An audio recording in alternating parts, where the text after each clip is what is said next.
लहरों से डर कर कभी नौका पार नहीं होती, कोशिश करने वालों की कभी हार नहीं होती। आज हम जिनकी इंस्पिरेशनल सक्सेस स्टोरी के बारे में बात करने वाले हैं कि स्थिति कुछ ऐसी रही कि इन्होंने सर्दियों में अंडे और चाय का ठेला लगाया अपना खर्चा निकालने के लिए। पिता ने इलेक्ट्रिशियन के रूप में काम किया तो दूसरी तरफ इनकी माँ ने अपने बेटे को पढ़ाने के लिए शादियों में, होटल में रोटियां बनाने का काम भी किया। Hey guys, welcome to my YouTube channel study ship with Kriti. और आज की वीडियो में हम बात करने वाले हैं India's youngest IPS officer Safin Hasan के बारे में। हर जीवन की कहानी एक सी नहीं होती, लेकिन किसी मोड़ पर कुछ ऐसा होता है जिससे पूरी कहानी बदल जाती है। हर हफ्ते कोई ना कोई ऐसी हस्ती की कामयाबी की दास्तान से रूबरू होते हैं जिसने डिफिकल्ट सिचुएशन से लड़कर कामयाबी हासिल की हो। लेकिन कुछ ऐसे भी होते हैं जो अपने पहले ही प्रयास में और बेहद कम उम्र में बहुत बड़ी उपलब्धि हासिल कर लेते हैं। इन्हीं होनहार लोगों में से एक हैं सफीन हसन। इन्होंने साल 2017 की यूपीएससी की परीक्षा में 570वीं रैंक हासिल की। चलिए जानते हैं आज के हमारे वीडियो में इनकी सक्सेस स्टोरी के बारे में। यह कहानी है गुजरात के सूरत में रहने वाले सफीन हसन की, जिन्होंने कभी भी कठिन हालातों के आगे अपने घुटने नहीं टेके। अपनी मेहनत, अपने जुनून और दृढ़ संकल्प से उन्होंने न सिर्फ अपने सपने को साकार किया, बल्कि अब तो उन लाखों युवाओं के लिए वह एक इंस्पिरेशनल सोर्स बन गए हैं जो थोड़ी सी कठिनाई आने पर अपना हौसला खो देते हैं और विपरीत हालातों से हार मानकर अपने लक्ष्य से भटक जाते हैं। महज 22 वर्ष की उम्र में 570वीं रैंक हासिल करके सबसे कम उम्र में आईपीएस ऑफिसर बनने वाले सफीन हसन की कहानी बहुत ही इंस्पिरेशनल है। सफीन हसन एक मिडिल क्लास फैमिली से बिलोंग करते हैं। शुरुआती के दौर पर उनके माता पिता सूरत के एक डायमंड यूनिट में काम करते थे। परिवार का भरण पोषण आराम से हो रहा था, लेकिन कुछ कारण से उनके माता पिता की नौकरी चली गई। इसके बाद घर के हालात खराब होते चले गए और कभी कभी पैसे की कमी के चलते पूरे परिवार को मूलभूत आवश्यकताओं को पूरा करने के लिए भी बहुत सारी प्रॉब्लम्स फेस करनी होती थी। सफीन हसन का बचपन आर्थिक अभाव में बीता। घर के हालात ठीक करने के लिए सफीन हसन के पिता ने एक इलेक्ट्रिशियन का काम और माँ ने घरों व बारातों में रोटियां बनाना शुरू किया। परिवार की हालत को सुधारने और अपनी आमदनी को थोड़ा बढ़ाने के लिए खुद सफीन हसन सर्दियों के दिनों में अपने माता पिता के साथ चाय व अंडे बेचा करते थे। लेकिन घर के खराब हालत के कारण फैमिली मेंबर्स की छोटी मोटी जरूरतों को पूरा करने के लिए भी बहुत सारी प्रॉब्लम्स फेस करनी होती थी। सफीन हसन ने अपने एक इंटरव्यू में बताया था कि बचपन में उनके सभी दोस्तों के पास साइकिल थी, लेकिन उनके पास साइकिल नहीं थी,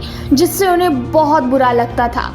इन्हीं खराब परिस्थितियों ने उन्हें अंदर से कुछ कर गुजरने का हौसला पैदा करने की उम्मीद थी। उनके अंदर एक जुनून पैदा कर दिया। वो कहते हैं कि इन्हीं परिस्थितियों ने उन्हें स्ट्रॉन्ग मोटिवेशन दिया। सफीन हसन ने अपनी 10th और 12th की पढ़ाई अपने गांव के ही एक प्राइवेट स्कूल से की। उस वक्त उनकी माता आंगनवाड़ी में जाया करती थी और सफीन हसन की पढ़ाई का खर्चा उससे ही पूरा किया करती थी। हसन के पिता हमेशा से केवल एक ही बात कहा करते थे, जीवन में कोई भी काम अटकेगा नहीं अगर आप उससे नेकी और ईमानदारी के साथ कर रहे हैं तो। उन्होंने अपने घर में अपने माता पिता को हमेशा विपरीत हालातों से जूझते हुए देखा। हर पल पैसे की कमी को महसूस किया, इसलिए उन्होंने जीवन में कुछ कर गुजरने की ठानी ताकि उनके माता पिता को इन हालातों से बाहर निकाला जा सके। सफीन हसन ने एक इंटरव्यू में बताया था कि जब वो स्कूल में पढ़ते थे तब एक बार उनके जिले के जिला अधिकारी ने उनके गांव का दौरा किया। सब लोग उनसे मिलने को काफी ज्यादा उत्सुक थे। तब उन्होंने किसी से पूछा कि यह कौन आए हैं जिनसे मिलने को हर कोई दौड़ा चला जा रहा है। तभी किसी ने उन्हें जवाब दिया, आज गांव में जिलाधिकारी आए हैं, यह पूरे जिले का राजा होता है, इसलिए उन्हें इतना ज्यादा सम्मान दिया जाता है। फिर क्या था, डीएम के रुतबे और उनके काम से प्रभावित होकर सफीन हसन ने भविष्य में डीएम बनने का सपना अपने मन में पाल लिया और उसी दिन उन्होंने अपने मन में ठान लिया कि उन्हें भी भविष्य में जिलाधिकारी ही बनना है। लेकिन हसन का सपना इतना आसान नहीं था।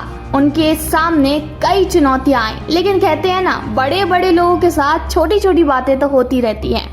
इतनी विपरीत परिस्थितियों में भी सफीन हसन ने एक सपना देखा और उस सपने को पूरा करने में अपनी पूरी ताकत झोंक दी। स्कूल की पढ़ाई खत्म होने के बाद ही सफीन हसन ने नेशनल इंस्टीट्यूट ऑफ इंजीनियरिंग में दाखिला लिया।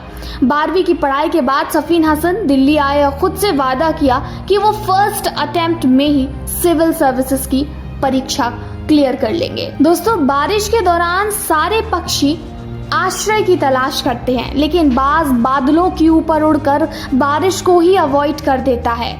समस्याएं तो हम सभी के पास कॉमन ही हैं, लेकिन आपका नजरिया इनमें डिफरेंस पैदा कर देता है। और इसी पॉजिटिव एटीट्यूड के साथ सफीन हसन ने अपनी सिविल सर्विसेज की परीक्षा की तैयारी भी शुरू कर दी। यूपीएससी की तैयारी के लिए दिल्ली आए। दिल्ली में 2 साल तक रहने और पढ़ने के लिए पैसों की कमी होने की वजह से उन्हें गुजरात के ही एक परिवार से मदद लेनी पड़ी। सफीन हसन जब सिविल सर्विसेज का मेन एग्जाम देने जा रहे थे, तभी उनका एक्सीडेंट हो गया। सफीन हसन के मुताबिक यह उनकी जिंदगी का एक ऐसा मोड़ था जब उन्हें सबसे महत्वपूर्ण निर्णय लेना था।